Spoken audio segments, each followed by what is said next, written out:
Yeah, you can see police extremely visible here. They have tightened security. But if you've been to any major airport, you know cars can't sit curbside. They are moving constantly. That is not the case here, so we wanted to find out why.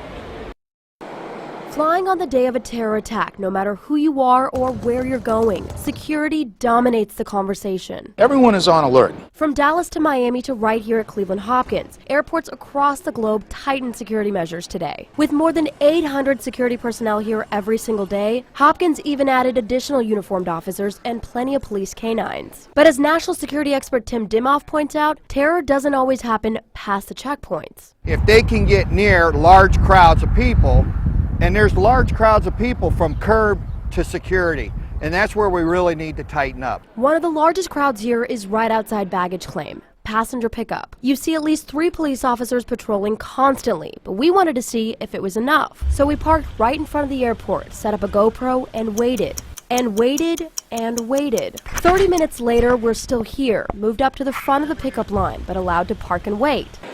Turns out there's no set time limit at Hopkins to sit curbside, as long as you don't leave the car. That's not the case at many major airports. Curbside waiting is expressly forbidden in Chicago, Detroit, and Atlanta. And even Interim Director Fred Szabo admits. That's a vulnerability. I mean, in a public space, just like in any other public space.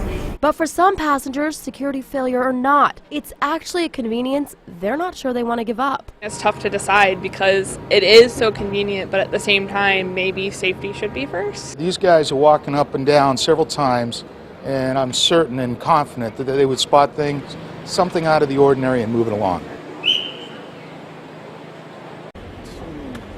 Now, if you leave your car unattended outside the airport for any amount of time, you will get ticketed, and per federal guidelines, you will get towed. So you cannot do that, even though, like we mentioned, you can park here for any amount of time if you don't leave your car. We also checked with other transit, RTA and Amtrak. They say they've been on heightened security protocols since 9/11. Live at Hopkins, home of Bash, News Channel 5.